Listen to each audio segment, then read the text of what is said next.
Hey, what's good, everybody? It's your boy, Steven Charbonneau, Jolly by Nature of Blast Burn Radio Podcast, and we are back on the channel bringing you some good Pokemon content. If you could not tell from the title of this video, we are bringing you Draft League content in particular. It is that time once again. Season 3 of the Blast Burn Radio Community Draft League is upon us, and I am bringing you your Indianapolis Zolts. On your screen in front of you, we've got our team mascot being a little bit cheeky in the forest, running around doing his big butt dino things. But yeah, we are competing in our third community draft league. I think this is our fifth league total, and this one's a little bit different for a number of reasons, and we'll definitely get into that. Before we dive too far into that, a couple of things I do want to briefly touch on, a couple of shout outs that merit shouting out. First, shout out to Ozzy, notable community member, both in our BBR community as well as in the Puckle community. Really like fun and useful and wonderful dude.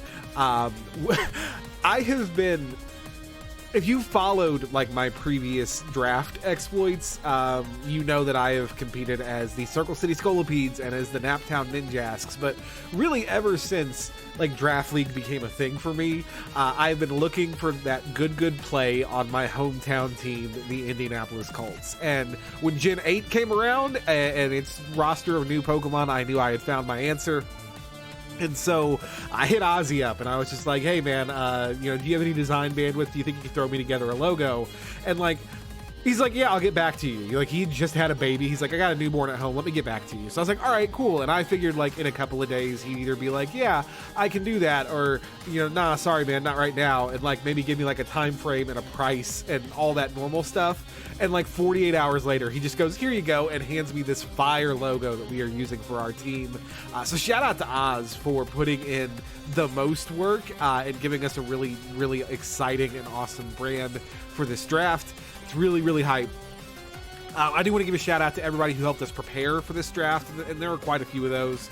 Our good buddy Flame and Air, who's kind of stood in as my de facto assistant coach for the last several drafts now. Dozer Zagashi, who's a good buddy of mine, who has listened to me rant about draft boards for literal months now. And then actually fellow competitor Roger M. Shout out to Roger.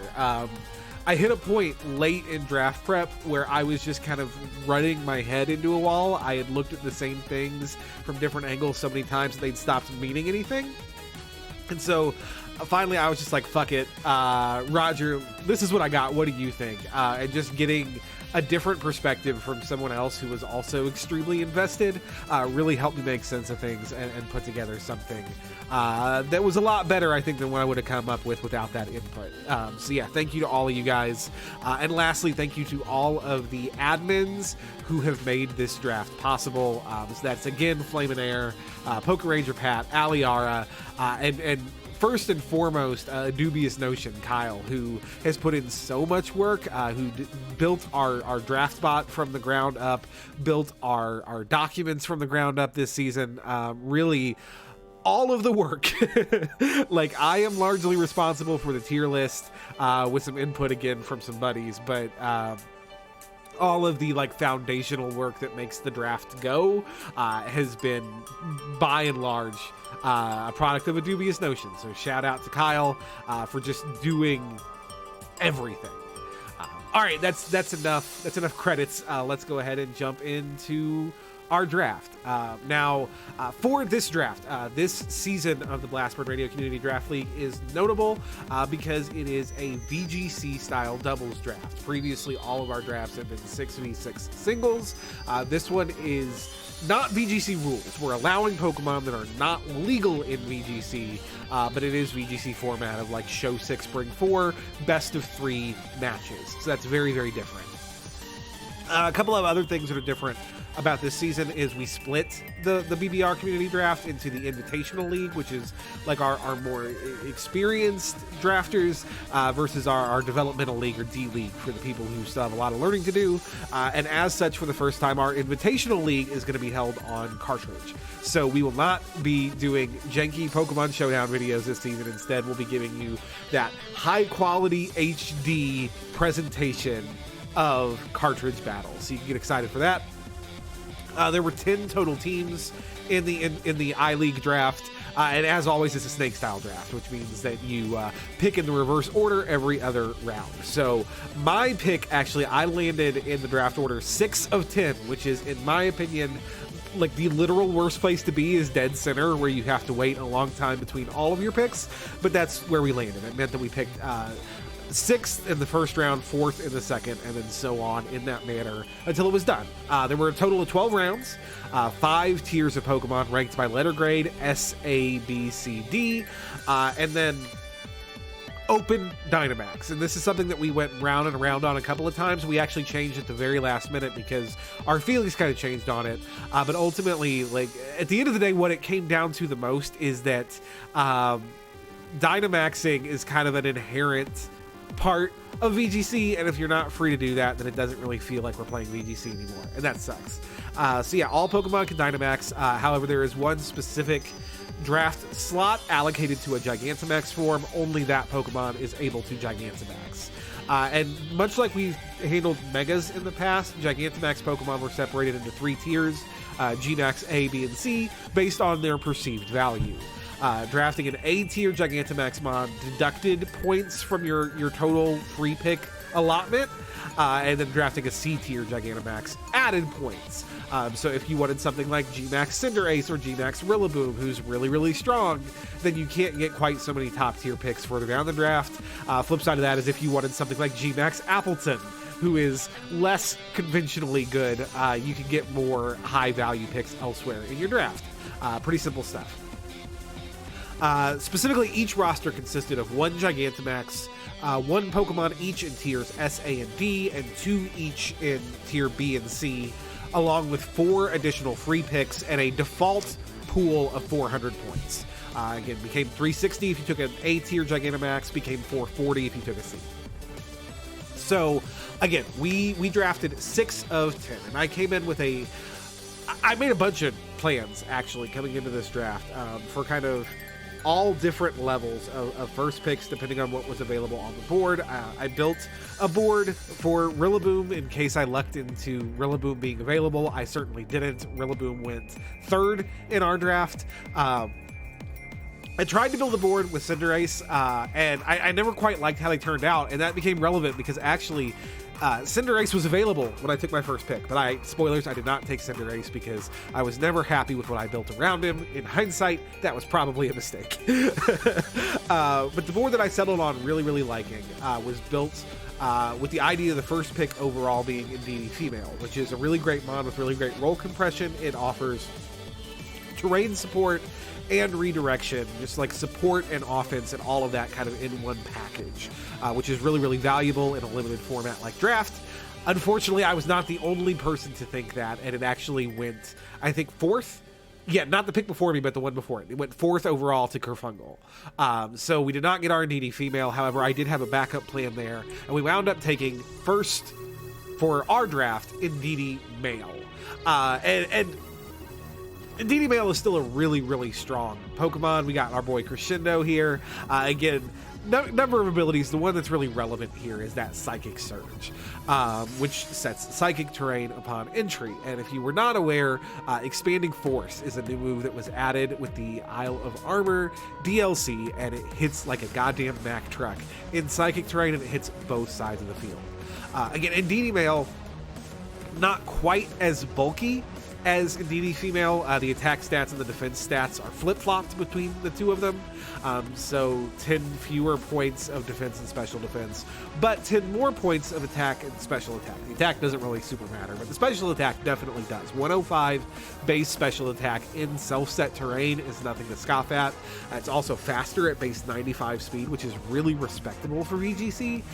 Notably, Indeedee male does not get follow me, which is like one of the very best bits of tech for Indeedee female, and the reason that Indeedee female has been such a dominating presence since its introduction. But Indeedee male does get some other really cool tech options. It gets after you, which means that it can allow something slow to go fast, which can be really valuable depending on like what that thing is, right? Like there's a lot of really cool potential there. You can take something that's really, really slow, but with even higher base special attack that gets expanding force, like something like a Runerigus maybe, and make it have functionally base 95 speed with expanding force, which is really, really powerful. It gets imprisoned in Trick Room, which means that it can set Trick Room, although it's kind of fast for what you would traditionally want a Trick Room setter to be, but it can also deny Trick Room to your opponents, which is really, really powerful with that imprison. And notably, it can also deny your opponent's expanding force. One of the big problems with running a Psychic Terrain team is having your own Psychic Terrain abused against you. You always want good answers to Psychic spam if you're running a Psy spam team. Otherwise, you just run the risk of being outplayed. You played yourself. And having Imprison really helps prevent that from being a problem, because Indeedee male can just say no one is allowed to click expanding force except for me. And then obviously a big, huge, cannot be understated advantage to having Indeedee male is that Indeedee male is perfectly capable of abusing its own Psychic terrain. With Indeedee female, you really want something else with a bit more punch to click expanding force and abuse that terrain, whether it's something fast like Alakazam or something slow like Runerigus. Like, you want a partner for that Indeedee. And Indeedee male still appreciates that, obviously, but it doesn't need it in the same way that Indeedee female does. Like, we can just bring Indeedee male by itself any given week, and that's a threat that our opponents have to watch out for. So that's really, really valuable overall. Again, it wasn't what we were expecting to get out of A tier, or what we were hoping to get, but it definitely does the job. That being said, it does not redirect, and redirection moves like Rage Powder and Follow Me are incredibly potent in VGC, and we knew that we wanted a redirector, and so we picked that up with our very next pick in the B tier pickup of Clefable. Now, Clefable in singles is one of the most overused mon that has ever existed. It is the face of OU in Generation 8. It's not nearly as meta in VGC. In fact, actually, its unevolved form, Clefairy, is more meta than Clefable is, because it's just as bulky or nearly as bulky with Eviolite. Actually, I think technically it might be a little bit more bulky in defense and special defense, but less in HP. So, it kind of balances out a little bit. And obviously, without the Eviolite on Clefable, you're not eating up your item slot, right? But neither here nor there. The big advantage of Clefairy over Clefable is the ability Friend Guard, which reduces the damage that its partner on the field takes and allows it to be a really great support option for hyper offense teams.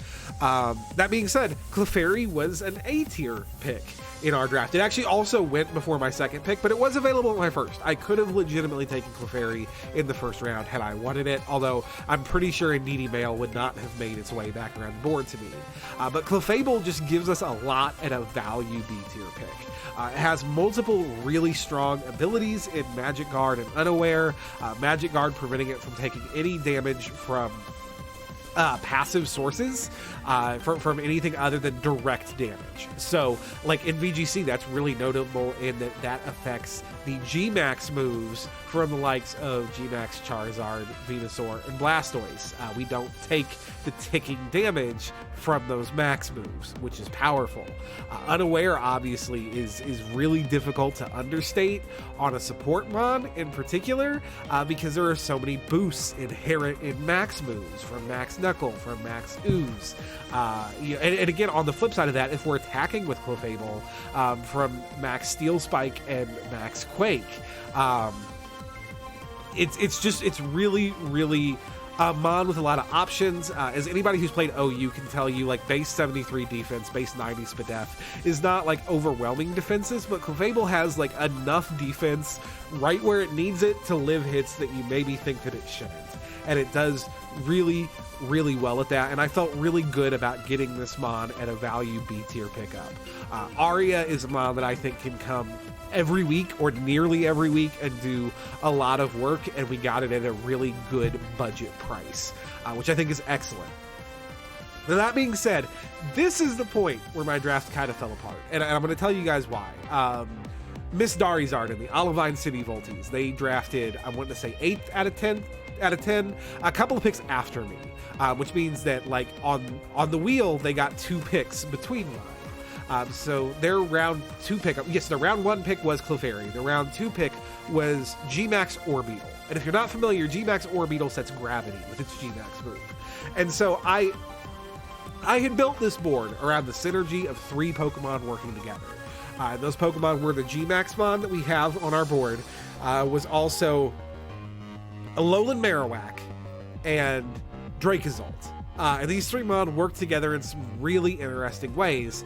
Dragalge notably is notable for the ability Hustle and its ability to abuse that. If you're not familiar, Hustle raises attack by 1 stage by default, lowers accuracy by 1 stage, and kind of passively, which means you can still go to +6 with Hustle and functionally reach +7. That's neither here nor there. But yeah, it makes you more likely to miss, but it makes you hit harder.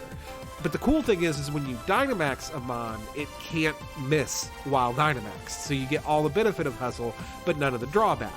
But obviously, if you're not maxing or when that max wears off, then suddenly you can miss again.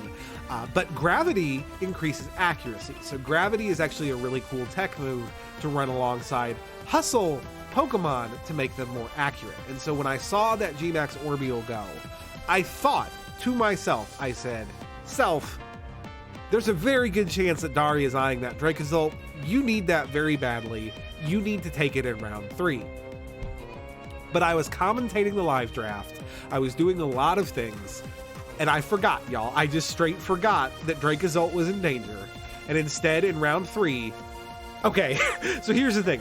You see Dragalge on your screen, and we do have Dragalge. We have Rondo the Dragalge, and Rondo the Dragalge is great. Rondo the Dragalge is not actually the Mon we took in round 3, because our draft kind of went to shit from what we were expecting, and I wound up making a free agency move after the draft to pick up Rondo.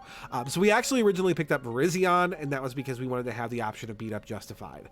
But for reasons that will become apparent later, when our draft ended, we actually looked back and said, actually, that's not the best fit. So we changed that. But I was concerned that Virizion being a B tier and all the value that it brought, that it was going to go early, and so I decided to swoop down and pick it up, completely forgetting that Dragalge was in danger, and sure enough, Dragalge went in round 3. So I did not get the core of Mon that I really built this draft around, and it's really frustrating to me. But again, we wound up dipping down for Dragalge after the draft, and I feel like this is a really good value here. I mean, obviously, if you're looking, you can see that massive base 123 special defense. And by looking at that, you might be thinking, okay, Dragalge's probably like a supporting Mon, maybe use Acid Spray, and, you know, that's, okay, it's bulky, I get it, but believe it or not, Dragalge is an offensive powerhouse. Its base 44 speed is not a premier Trick Room speed tier, but it's still very slow. And so it hits a very low speed under Trick Room and allows it to underspeed pretty much anything that is not like a dedicated Trick Room mode under Trick Room, which is great. Only base 97 special attack, which is admittedly less than stellar, but Dragalge gets the ability Adaptability. And adaptability is what makes Dragalge an offensive threat, because it gives it 2 times damage on stab. It treats stab moves as though they were like super effective coverage, basically. It gives you an extra stab boost, which is nuts when your stab is poison and dragon. You get double damage on Draco Meteor, which does a lot. On top of that, Dragalge is a poison type, a grounded poison type, which means that it is weak to Bulldoze, which means we can use Bulldoze and Weakness Policy to self-activate a +2 boost to those offensive stats, and then If we're clicking Max Ooze, if it's our Dynamax option, then we can get special attack boosts that way. And Dragalge is just capable of steamrolling very, very quickly. It's also got some great coverage options. It gets access to Hydro Pump. It also gets access to Thunderbolts, which lets it hit a lot of things. I believe it gets access to Psychic too, which obviously is not as good as Expanding Force for abusing terrain, but it can abuse terrain for extra damage.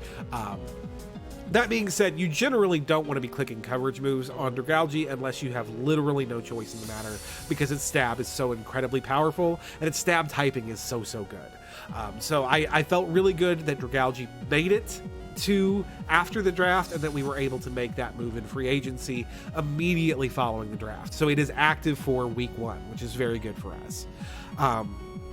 Then round 4 came around. I was a little tilted and I was trying desperately to put our plans back together, and I wound up making what I think in hindsight is probably an error, but it's still one that I like and that I'm excited to use. We picked up Incineroar, and now you might be thinking, first of all, you're probably thinking, Steven, what is up with this Incineroar? Why does he look like he wants to eat my heart and soul? And that is because Nianhausen is very nice, very evil. Love that, Nianhausen. No swearing. Ultimately, I was looking at S tier and I was trying to decide what we wanted there. And I kept coming back to, okay, no matter what else we do, our size spam mode, our Psychic Terrain Expanding Force is going to be much more aggressive than I initially intended it to be with Indeedee female. And we really, really need a strong dark answer to just keep from getting steamrolled by our own size spam. And Incineroar was still sitting right there. In round 4, Incineroar was still sitting right there. And I was like, you know, I really wanted to use Alolan Marowak. I still really want to use Alolan Marowak. I'm kind of bummed he's not on the squad, but I can pick up Incineroar right now. He's got a great speed tier. He's got a great ability. You really want Intimidate.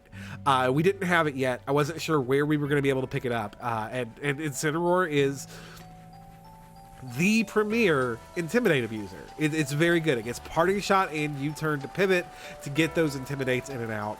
Obviously, base 115 attack is really good. You don't think of Incineroar being an offensive option, but it absolutely can be. Offensive Incineroar is scary. And then base 95 HP, 90 defense, 90 Spadef is really, really bulky. It has access to not only Intimidate, but Parting Shot and Snarl to reduce opposing offensive stats. It's just an extremely good Pokemon. It gets Fake Out, which we need to be careful with our own Indeedee on, but otherwise is just a really good tool in VGC, and it's one of my favorite mon. So overall, I feel really good about this pickup. It was really difficult for me to, at round 4, look at Incineroar on the table and say, no thanks, I'm good. No Incineroar for me. So we picked it up. And overall, I think that was, again, maybe not correct, but I don't regret it either. And that was pick 35 overall. So we're going back up the wheel on round 4. Round 5 came back around and picked number 46 overall, and we wound up picking up our Gigantamax option in Inteleon. Now, again, Legato the Inteleon was intended to synergize with Dragalge and Alolan Marowak, and now neither of them are on the team. And I look at it and I go, maybe this isn't the best GMax mon for our team anymore. But the fact of the matter is that by the time we took Inteleon, all the GMax options that might have fit better were already off the board.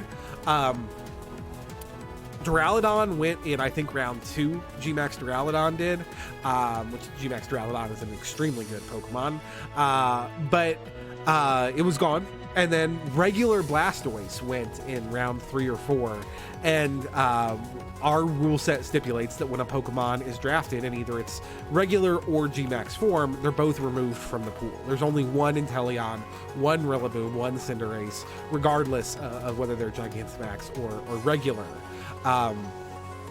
But Inteleon is really, really good. I think is up there with those options. I probably could have made an argument for myself to take Toxtricity, but at the end of the day, like regardless, it's still another special attacking option, and Inteleon has the massive benefit of a base 120 special attack. Look at that. It is fucking stupid. Inteleon also has the benefit of being a B tier Gigantamax, which means that it did not restrict my free pick points, which is very good. Inteleon has the hidden ability Sniper, which is not as immediately impactful as Rillaboom's Grassy Surge or Cinderace's Libero, but is still potentially really good. It makes it do double damage on crits. So if it crits, it hits very hard. Signature ability Snipe Shot, in addition, has an increased crit chance. So if you're running Scope Lens and click Snipe Shot, I forget if it's a guaranteed crit or like a 66% chance to crit, but it's a very high chance to crit. It does a lot of damage. It also has access to really, really damaging moves and really great max moves.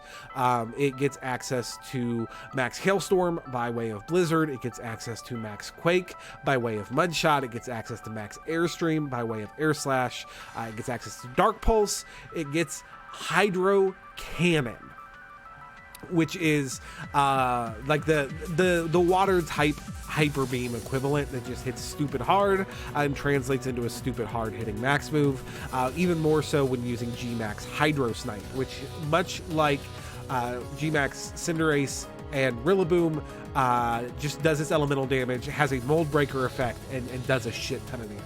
Has a really high base attack stat on that move. So Inteleon's really cool. Notably, that mold breaker on that stab GMax move, I think, is more useful for Inteleon than it is necessarily for Cinderace or Rillaboom, because of things like Gastrodon with Storm Drain. Being able to just say, no, you don't actually absorb that, and even I can hit you directly with it and it hurts you, I think has a lot of value. But yeah, I like GMax Inteleon a lot. I think it's a great offensive special option, and it's stupid fast. Like, I mean, obviously it's outsped by the likes of not Dracozolt, but the ghosty one, Dragapult. It's outsped by Dragapult, clearly, but it outspeeds most of the format pretty naturally and gives easy access to Max Airstream, and also notably just beats Cinderace. Obviously, like, there are other factors there. Cinderace can have team support that allows it to get around Max Inteleon, but just like one-on-one, Inteleon outspeeds it and murders the shit out of it with GMax Hydro Snipe, which is very good. The intention here was to have Lightning Rod on Alolan Marowak, as well as a slow speed tier to complement the fast speed tier. And then also, Inteleon actually can run a really neat support set that really supports Dracozolt very well. It can run Ice Shard for priority to self-activate weakness policy on the Dragon type Dracozolt. It can run Soak to turn opposing things into water types to hit them with a now super effective Volt Beak for electric type damage. It just had some really cool options, and I was like, man, these three mon work really well together. Obviously, I had to be careful about Lightning Rod alongside Dracozolt, but other than that one Discordant Note, there was a lot of good stuff there. Two of those three mon did not wind up on my final team. But hey, if you're looking for concepts to explore in VGC Season 6 with all of the top mon out of the meta, maybe that's worth exploring on ladder in a more traditional VGC format. Maybe. Could be worthwhile. Try it out. So that's our round 5 pick. And at this point, it's become apparent that this is not the team that I set out to draft, and I'm kind of looking around to see what I want. And the team that I set out to draft initially was going to have 3 A-tier Pokemon. But I started looking around, and I quickly realized that there were still some very good S-tiers on the board, and that with the direction my draft had moved in, I didn't really know what I wanted out of A to wind up with 3 of them. So I decided to shift and get more value out of S tier. But before I did so, there were a few things down in the lower tiers that I needed to lock up, because if I did not do so, I would find myself regretting it later. So for our next pick, we actually dipped all the way down to C tier to pick up Escavalier. Staccato the Escavalier. Again, this is a C tier pickup, really low compared to what's been going so far, but it was a really important pickup for me, and I have no regrets in getting it when we did. Escavalier brings a number of things to the team. Obviously, it brings a steel type, which if you see Clefable, and then obviously we didn't draft Dragalge, but we picked it up later. That completes our fantasy core. But most importantly, we had intended to get Runerigus previously out of B tier, which would have given us a really slow threat to both set and abuse Trick Room at a base 30 speed. We decided that in order to facilitate another S tier pick, we were not going to get Reuniclus, and our primary Trick Room setter was going to wind up being a little bit faster than Reuniclus. And you run into a really interesting problem in VGC where if you're not careful, you can run a really strong and threatening Trick Room mode and then have your opponent beat you with your own Trick Room because their Trick Room options are just slower than yours. And like, that's a very real problem. So Escavalier is our answer to that problem, and also a number of other things, but in particular, the biggest reason we wanted Escavalier is because he's a powerful threat at a premier Trick Room speed at base 20. Base 20 is almost the lowest speed tier of like a fully evolved threat in the VGC format. The only thing slower, outright slower than Escavalier that is relevant and even remotely meta is Pincurchin, and Escavalier is still most of the time going to beat Pincurchin depending on sets, because it's still got base 105 dual defenses, base 135 attack, and access to great coverage in things like obviously Dual Stab with Iron Head and Mega Horn, but then also things like Knockoff and Drill Run. It's just a great Pokemon. It's a great abuser of Akaberry to shore up its quad fire weakness. It's also a great abuser of Assault Vest. Fantastic Pokemon. It has multiple great abilities. It has Swarm, which increases its bug type damage at low health, which can be really clutch to make those Mega Horns hit even harder. It's got Shell Armor that prevents crits, which when you've got threats like Crit Kiss, the Togekiss scope lens set floating around, that's really helpful. And then obviously Overcoat, which prevents powder moves, so things like Spore from affecting it. I'm not actually sure if Overcoat prevents Rage Powder. That's something I'm going to have to look into. It should. I believe it should. But it also prevents periodic damage from weather like sand and hail, I believe, passively, which we're steel types, so we wouldn't take sand damage anyway, but still, every little bit helps. So multiple really usable abilities, great stats, great coverage. Escavalier was the answer we needed to make sure that our Trick Room threat was a legitimate threat across the board. Like, you can't just look at my team and say, I'll just run Trick Room and underspeed him, because Escavalier could come. Maybe you've got great answers to Escavalier, and that's valid, but you can't just plan on being faster than me in Trick Room. Now, in round 7, in our lowest tier pick to date, we had to pick our replacement for Reuniclus as far as being a size spam partner to Indeedee-M and a Trick Room setter. And I think we chose really well here with Adagio the Beheeyem. Now, Adagio has a number of things going for it. You might be looking at it, and Beheeyem has suffered over the duration of its existence in Pokemon with being a worse Reuniclus in just about every way. And that's valid.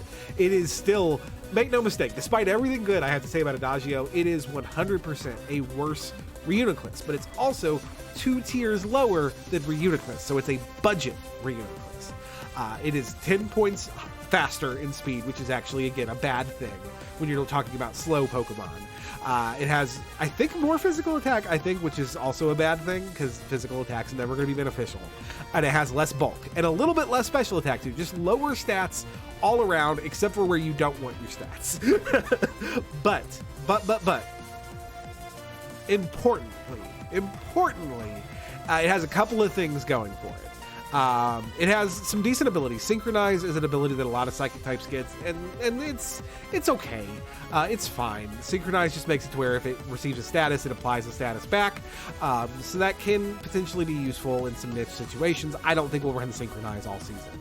It has Telepathy, which can be really good, in particular on this team, alongside something like Dragalge, which gets Poison Stab. It means that we can click Sludge Wave. We can run Sludge Wave, and if our 4 consist of some combination of Dragalge, Escavalier, Beheeyem, and let's say Clefable or Indeedee, if Dragalge's in the field with most of those Mon, it can just click Sludge Wave. It obviously won't damage the Steel type Escavalier, and it won't damage a Telepathy Beheeyem, which is useful. We're going to pick up an Electric type later. We can click Discharge, not damage it. That's useful. We're going to pick up a Ground type later. We can click Earthquake, not damage it. That's useful. The big heat here, though, is Analytic. Analytic boosts the damage of Adagio's moves if Adagio moves after the target.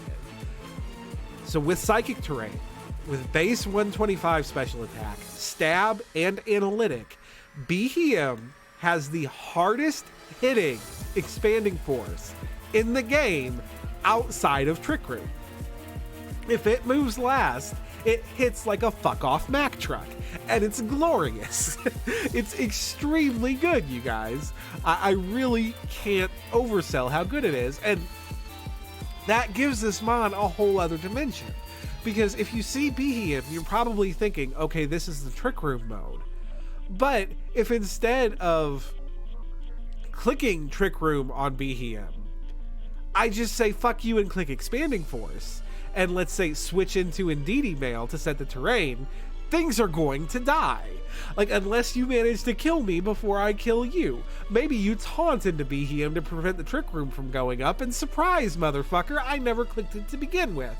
It gives it a degree of offensive threat out of the box that I think a lot of the other slow psychic type options do not possess, which is really valuable. It's going to make you second guess what options I'm bringing and can hopefully catch some people by surprise. Regardless, definitely a fantastic value in D tier, and I had to know that Beheeyem was locked up and on the roster before I could take an S tier, because if someone beat me to Beheeyem, then I would have to take Runerigus, and that would affect the entire shape of the rest of my draft. So yeah, with these two locked up, I felt comfortable passing on Runerigus, and as such, with our next pick, we took Whimsicott. We went back up to S tier. Whimsicott survived till round 8, y'all. Pick 75 overall. This is bananas. So for our first free pick, we spent 180 points in S tier to pick up Whimsicott. Now, Whimsicott is a very middling mon in singles. If you are a singles Smogon player, you might be thinking, it's Whimsicott. Fine. Whimsicott's fine. And that's fair in singles. Tempo the Whimsicott has access to the Infiltrator ability, which can be useful. It can allow it to bypass things like screens and substitute. It's also got access to Chlorophyll, which it's already fast, and that makes it dummy fast in the sun. But its claim to fame, without question, is Prankster. Prankster gives all of its support moves priority. Which is huge. Now, worth noting, we're running a Psychic Terrain team with Indeedee-M, and there is some friction there between Prankster and Psychic Terrain. That's something we're going to have to be very conscious of if Terrain is on the field when Whimsicott comes out. That being said, Psychic Terrain only stops like offensive priorities, so things that affect the entire field, like setting weather, for instance, or support moves, like if I want to click Helping Hand, those all go off just fine in Psychic Terrain. And most importantly for Whimsicott, Tailwind. Whimsicott gets Prankster priority Tailwind. Excuse me, I got excited. Whimsicott gets Prankster priority Tailwind. It is the best Tailwind abuser, hands down, in the format. An argument could be made for Talonflame with Gale Wings, but Prankster does not go away if you take a hit. Also, Whimsicott just has better supporting options than Talonflame does. Talonflame's very good. Whimsicott is unquestionably better. Its stats are a little lackluster. 85 and 75 are decent mixed defenses. 77 special attack can hit. Like, if it hits you, you feel it. And base 116 speed is genuinely very good. It outspeeds a lot naturally. And that's worth noting, is that if we're in a situation where we're like, okay, we know that we're going to be relying heavily on Psychic Terrain this game, but Fake Tears would be really useful, we can run Infiltrator or Chlorophyll Whimsicott on those weeks and not rely on Prankster, and thus be able to click those offensive support moves in Terrain without difficulty, particularly if we have a good speed matchup in that match. So, very important, very good to know. But Whimsicott is an incredible value. It gives us the grass to our Fire Water Grass core. It gives us Tailwind. It gives us all sorts of useful things. It gives us Fake Tears, which on a team with special attackers as powerful as Inteleon, Indeedee, fucking Dragalge, and Beheeyem, Fake Tears is huge. Really excited for this pickup. I'd be lying if I said it wasn't a little bit for your boy Flame, because he loves this Pokemon so much, and he's been such a big help to me personally.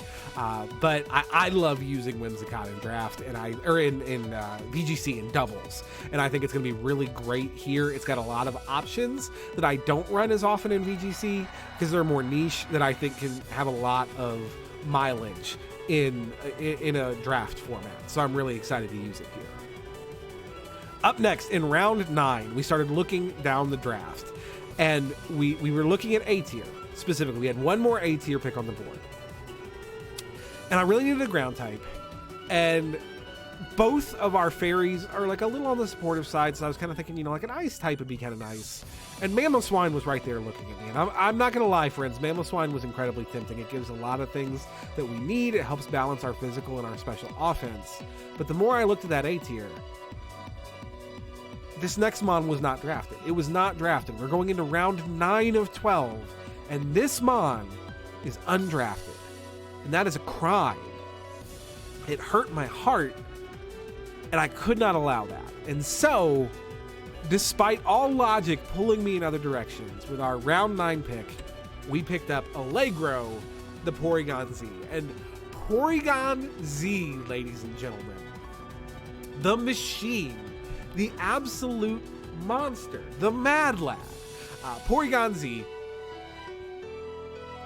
has so much going for it. It has incredible coverage. It has Bolt Beam, so it has Thunderbolt and Ice Beam. It has access to Shadow Ball and Dark Pulse.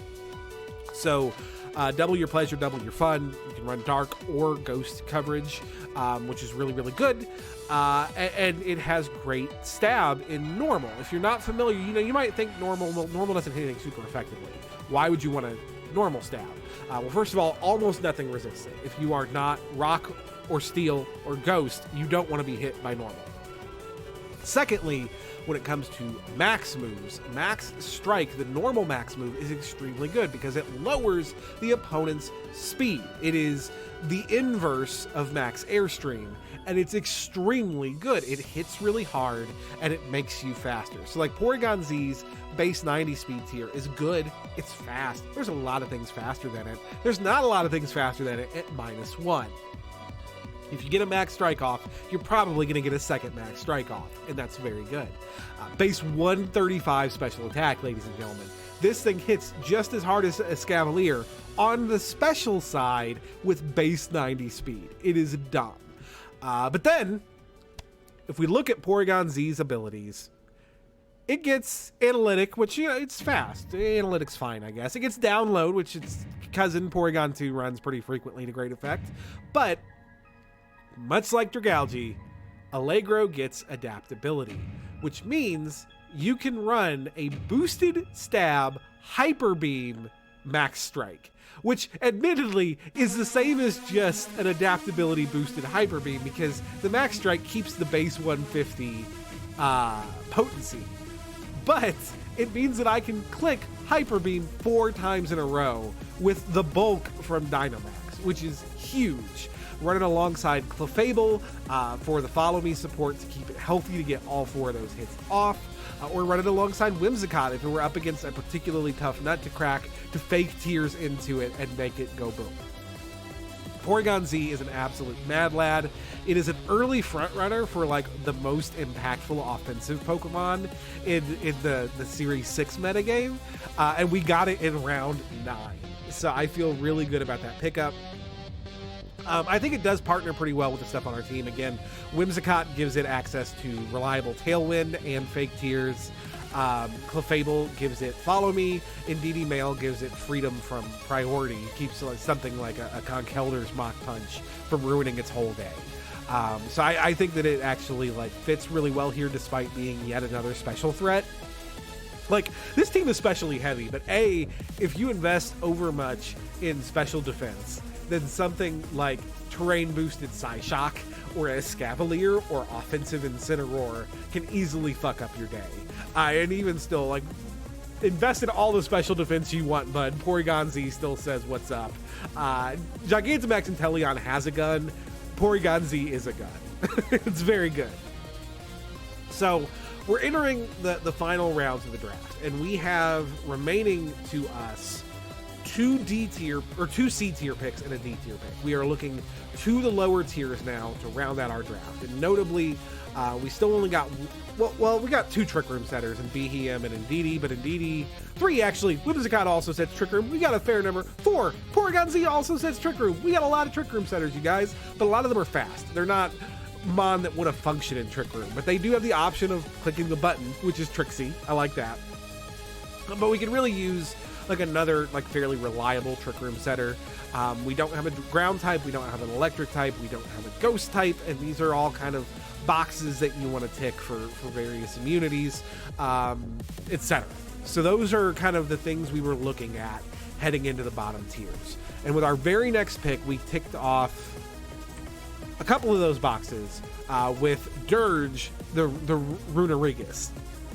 And Dirge gives us a couple of things. First of all, it gives us a really good bulky support Pokemon. Base 145 physical defense, 105 special defense is incredible. It is frankly horrendous defensive stats.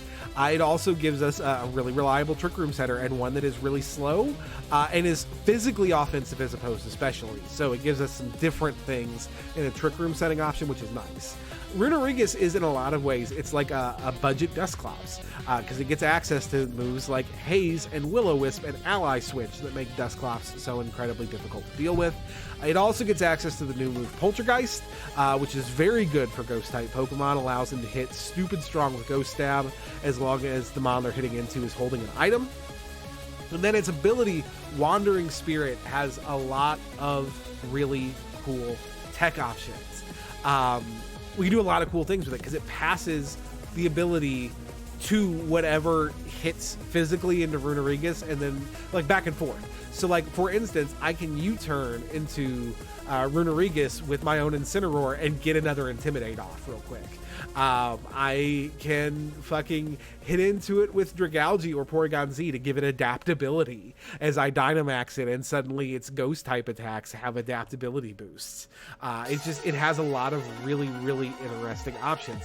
I can hit into it physically with Whimsicott. I can U-turn into it with Whimsicott and give it Prankster for Haze and Will-O-Wisp. It's good. It's really good. It has a lot of really cool tech that it can do. I'm really excited to use it. Notably, it gives me a slow Trick Room user with access to Bulldoze. So this is a really great enabler for my Dragalge. It can also use Ghost Stab, low damage Ghost Stab to enable something like Beheeyem with weakness policy as well. So definitely some cool options here. Ticked a lot of boxes that I needed. I feel like this is a great value in a round 10 C tier pickup. So we got 1 C tier and 1 D tier left. And so I decided in round 11 to round out the C tiers. That's where most of us were drafting from at that point, and I definitely didn't want to let it go any further. And one thing we'd identified very early in this draft was that there was just a lot of electric type value in C tier, so we knew we wanted to get our electric in C. And some of that stuff had already gone by the time we drafted an electric. Luxray was gone, which is one of the better low-tier Intimidate options. Unlike something like Scrafty, it didn't have the punishment of a quad weakness. And then also, I'm pretty sure Jolteon was already gone. But I was fine with that because the electric type I had my eye on all along was available, and that was Boltund. Now, Boltund, you probably think is nothing special. You played with it in the Sword and Shield. It's a derpy Dogmon. It's like bad Manectric, right? Not quite so fast. First of all, Boltund has base 90 mixed attacking stats, which means that it can physically attack as well as specially, which gives it some cool options. It is base 121 speed, which makes it the fastest mon on this team out of the box. It outspeeds Inteleon by 1 base point, which can be really, really useful. It gets some really cool supportive options like Psychic Fangs, which, if you're not aware, have the same effect as Brick Break in that they can remove screens. It also gets Nuzzle, which is something that's usually reserved for the Pikachu clones. It allows them to deal damage a small amount of damage while 100% of the time paralyzing. So it's like Thunder Wave that's more accurate and deals a little bit of damage, which means that it can be run on Assault Vest sets, which is really useful. What really makes Vibrato, the Boltund, really useful, however, though, is its newly released hidden ability. We got Boltund's hidden ability in Isle of Armor, and that ability is competitive, which means if anything drops the stats of this Boltund when it is running competitive, its special attack stat rises by 2 stages. So if the opponent is running Snarl or Intimidate or Max Phantasm or anything of that nature, if Boltund lives, Boltund's special attack goes up 2 stages, which makes it a much more offensively threatening Pokemon than it might be otherwise, and keeps people honest on leaning into those strategies. Its other ability, however, in Strong Jaw is really, really usable on the physical side of things. Boltund gets like a really wide array of coverage of like biting moves that are boosted by Strong Jaw. And again, 90 base attack is not incredible, it's not stellar, but for a C tier late draft pickup, they're really usable stats. And this is like a really solid support mon that is perfectly capable of running an Assault Vest, can run supportive options like Snarl and Nuzzle, and can be run offensively both physically and specially, which is, I think, really good value. It's also, again, just stupid fast, and that's good sometimes. Sometimes, not always. So yeah, that is our round 11 pick, and there was one pick remaining. We picked fairly early in round 12. Again, round 12 was one of the ones going back. It was an even round, so we picked 4th in those rounds. And again, this is a round where we picked them on and then almost immediately had second thoughts and went back and did a free agency move after the draft.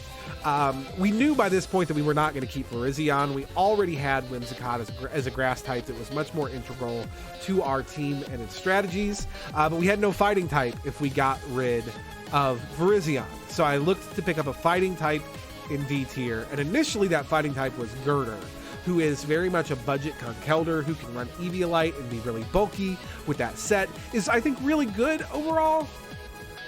But as I was looking at my team after the draft, I really, really missed having the beat up Justified option with Whimsicott.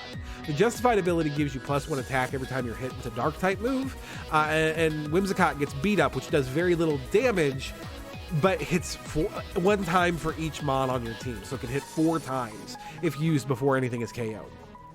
So it can give you a very quick +4 attack into a Justified mon. It's a gimmick, but it's a really strong and really successful gimmick overall. And so I looked and I was like, you know what? There's actually a fighting type in D tier who has Justified, who gives me that strategy at the most value possible. And that is Arpeggio the Gallade. Now, Gallade has some downsides.